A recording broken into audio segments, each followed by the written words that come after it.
Israel's strike on Doha is no ordinary escalation. It is a thunderclap, loud enough to rattle every palace, every ministry, every street in the Arab world. This was not a strike on Hamas, not a strike on Gaza. It was a strike on the very idea that any Arab capital is safe. Israel is not at war with one movement or one strip of land. It is at war with the entire region. In mere weeks, it has bombed Gaza, the West Bank, Syria, Lebanon, Yemen, Iraq and Iran. It struck a Samud flotilla ship in Tunis not once but twice. Its drones and missiles now roam Arab skies. No sovereignty recognized, no border respected. And still Netanyahu did not pause. He ordered the bombing of a Hamas negotiating team in Doha while Qatar mediated ceasefire talks. Doha, not just any capital, but a major non-NATO ally of Washington. Doha, home to the largest US base in the Middle East.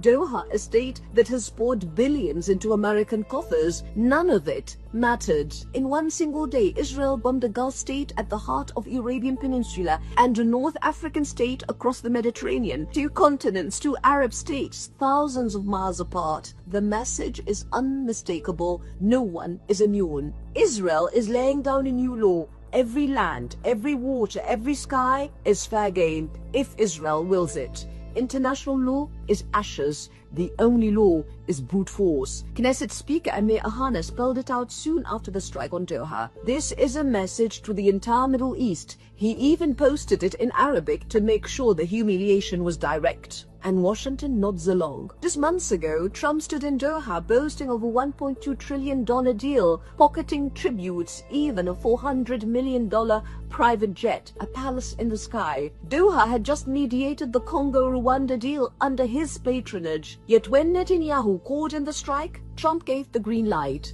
Afterwards came the perfunctory phone call, of course. Mubarak's maxim stands vindicated. He who leans on the Americans is left naked. Trump returned to Washington bragging that he had looted trillions from Gulf countries. Some hoped such blunder might buy restraint. Instead, the genocide in Gaza escalated. The starvation deepened, the ethnic cleansing gathered speed. Meanwhile, settlers torch villages in the West Bank. The occupation army storms Jenin, Nablus, Hebron, and the Knesset arrogantly declares sovereignty over stolen land. Israel pockets Arab money with one hand and burns Arab soil with the other.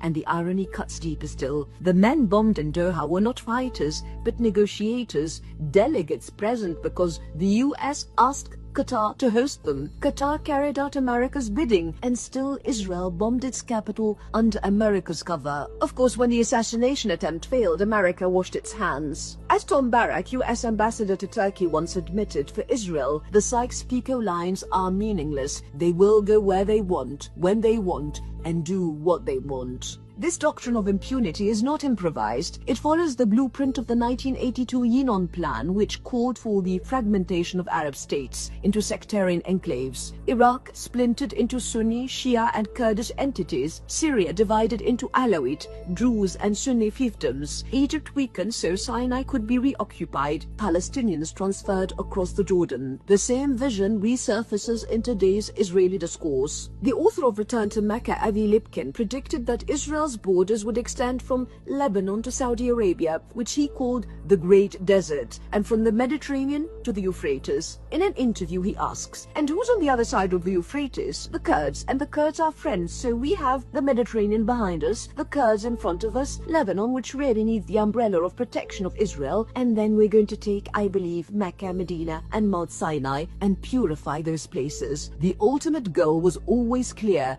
dissolve Arab power into fragments so Israel can reign supreme and look around. Syria reduced to shards, Iraq carved open, Yemen shattered, Gaza besieged, Lebanon in tatters. The Yinon map has become our present. And Netanyahu does not hide it. He claims to be on a historic and spiritual mission tied to the promised land and the vision of greater Israel. The fantasy of conquest from the Nile to the Euphrates is not buried in fringe pamphlets. It is declared on Israeli TV, endorsed by politicians. Zionist writers openly fantasize about Israel's borders stretching to Mecca and Medina. Books like Return to Mecca lay out biblical blueprints for conquest. And Arab regimes, they bear the biggest responsibility. Decade after decade, they signed away dignity. Camp David, Oslo, Wadi Araba, the Abraham Accords. Each time they thought appeasement would buy security, each time Israel pocketed the concessions and came back for more. Egypt condemns genocide in Gaza with words, while its trade with Israel soars. Exports doubled in 2024, rose another 50% in 2025. Cairo negotiated a $35 billion